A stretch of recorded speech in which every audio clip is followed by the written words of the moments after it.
We good? Okay. Hi everybody, it's Aaron again, and today I figured I will do my first one for my trans playlist, which I will create. I'm going to be keeping these videos in a separate playlist so I don't bother anyone who doesn't particularly want to watch them.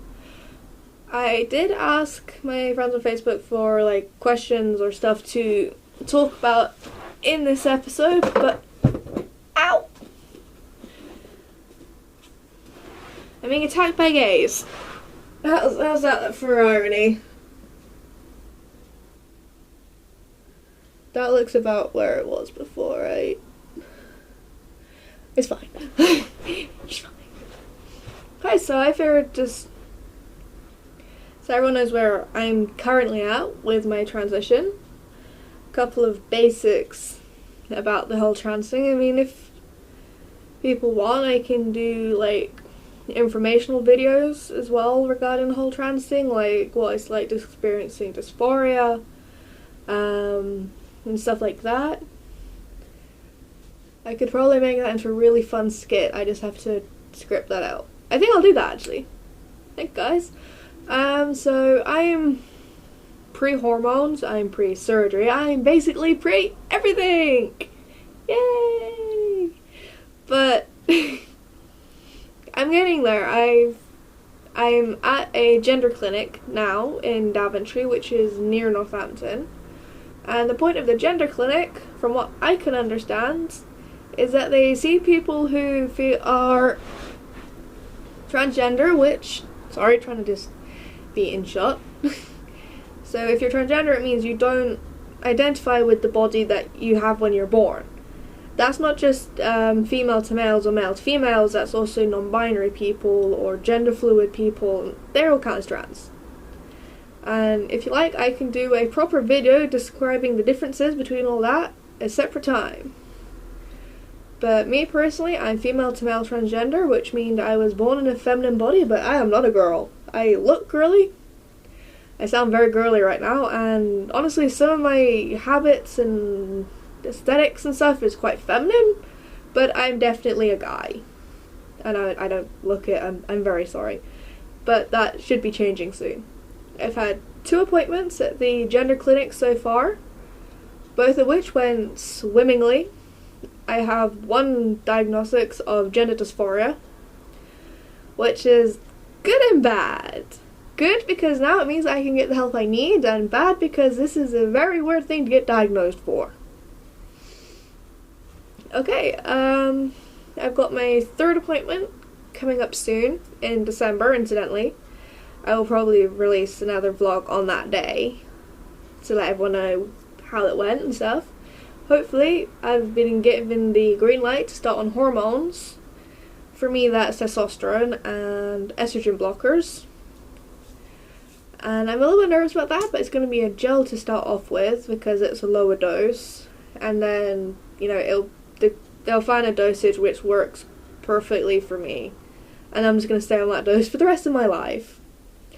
Because I'm aiming to get everything done, all the surgeries and everything else, which means I'm going to have to be on some form of hormone therapy for the rest of my life, be that gel or injections. I'm not sure which one I want right this second. At the moment I'm happy just to be on the gel, because needles terrify me, despite the fact I have a tattoo. It's a very nice tattoo. It's very badly seen because this shirt is horrible. 1 second, try again. I have a lovely tattoo, see? So many layers. So many layers. And yeah, I'm terrified of needles.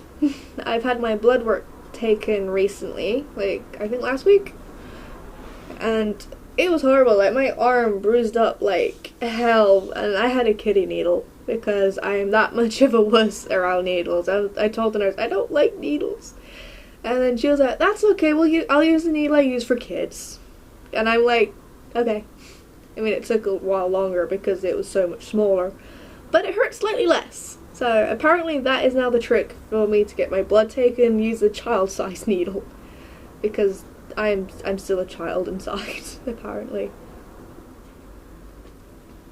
but I'm still proving at the moment. But the testosterone, I'll probably go into more depth later, possibly. I don't know. There's loads of really great channels that cover trans specifically. That's the main focus of the channel. Like Uppercase Chase and Ty Tyler. They're both amazing YouTubers who I love watching. And they're fantastic. And they can cover a lot of things in more detail than I ever probably could or would ever probably want to. But, like, if you guys want me to do a video on, like, the effects of testosterone or the different types of surgeries and all that, just let me know and drop me a comment down below or message me on any of my social medias and I will do so for you. I'm aiming to make these videos about once a week-ish, depending on what's happening. Like, if there's nothing really all that much happening regarding the whole trans thing, because there is a lot of waiting in the beginning, then I probably won't do one for a week, which I hope you guys won't mind too much, please. And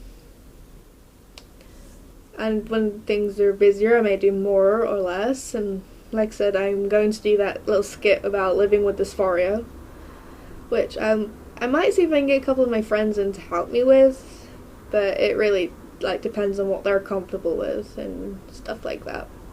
But I think it'll be pretty fun. I'll have to try a script. That totally counts towards my nano, right? Yeah, it totally counts. I'm totally using this ironically. Shush. But yeah. Currently with where I am in my transition, it's waiting. I waited 9 months to get into the clinic for my first appointment. I came out last August the 12th I came out. I remember because it was my sister's birthday, and I came out to them at a birthday dinner for my sister. Oops. I mean, I figured I felt differently when I was younger, and it scared me. I was a very weird child. Puberty started, and then I started to panic because what my body was doing was not what I thought it should be doing. And I kind of freaked out, and then just kind of put it in like a little box and shoved it in the back of my closet in my head and ignored it until last year. And then I finally told my girlfriends that I was trans, that I told my family and my friends, and everyone has been so incredibly supportive.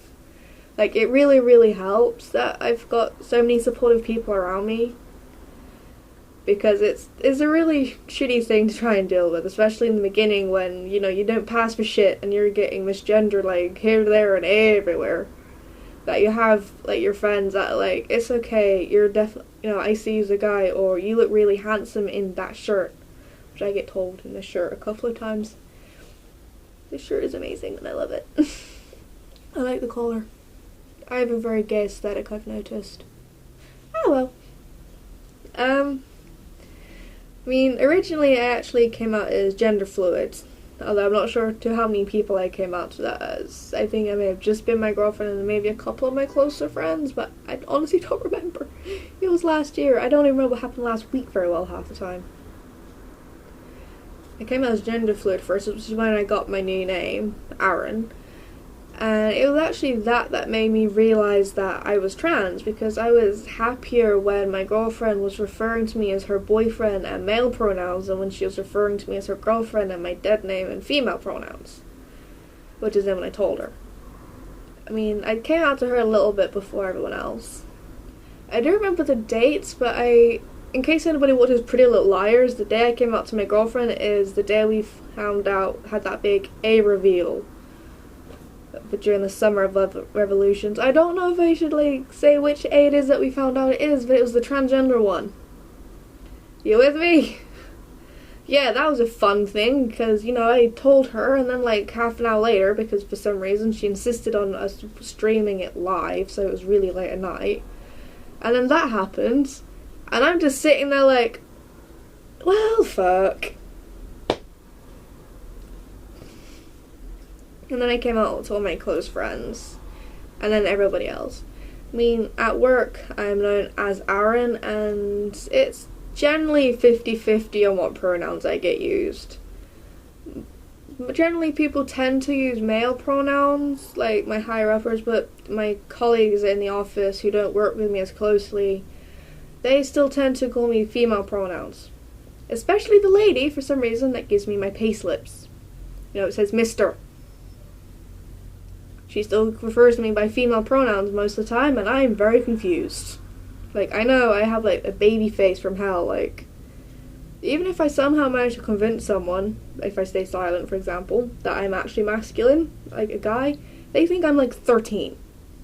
Like, I get ID'd all the time now, and it sucks, because I never got ID'd before, when I had, like, long, beautiful, flowing hair and stuff. I think next one of these will be like a progression. Well, maybe not next one of these. Maybe when like, after I've been on hormones for a little while, I'll do like a comparison thing. From like, when I was like this teeny tiny cute little baby right up to when I'm actually on hormones. And I already look massively different. I mean, I'd show you on my phone, but I'm recording this on my phone because my laptop won't record audio, and I've just tried and found out neither does my girlfriend's. Because Chromebooks suck, apparently. Everything just doesn't want me to do vlogging, so really sorry, you're still gonna have to stick with the shitty phone quality videos for a little bit longer, but hopefully soon, maybe for Christmas, I can get like a semi-proper camera and do things a little bit better. Fingers crossed. Ow. Ow. Ow. I'm old. But yeah, I'm really happy with where I am. Well, I'm happier with where I am now. Could be happier, like I could not need to bind all the time, for example. That sounds absolutely fantastic. Boob sweat is real, guys, and it sucks. And you don't just get it in the summer. I can show you my binder. I'm pretty sure that doesn't violate any of the guidelines because there's no nudity involved because I wear undershirts. For comfort reasons, because otherwise my binder like tears the crap out of my arms. I'm not sure how you can see it though, because I'm wearing a black undershirt and my binder is black, but we'll give it a go. We'll see what happens. So as you can see, I look relatively flat, considering, and that is the magic of this thing. This is my binder. It's like a crop toppy sort of thing, which is disappearing into my undershirt. That ends here. And it squishes me down, which gives me this lovely masculine-y flat appearance, mostly. I'm not completely flat with it, which is a little bit upsetting, but you take some, you lose some. What can I say? Okay, so I'm going to stop this now because I have chores and stuff that need being doing, and also it's probably going to take forever to freaking upload because it's coming on for 14 minutes now, and I'm pretty certain this is the longest video I have ever recorded on this channel. I've done vlogging before on my old channel, but that's now dead forever because looking at pictures of myself back then is just, it's not fun times, guys. Sometimes I'm okay, but mostly I'm just like, nope. So yeah, I will see you guys in the next video, which will probably be tomorrow. Take care.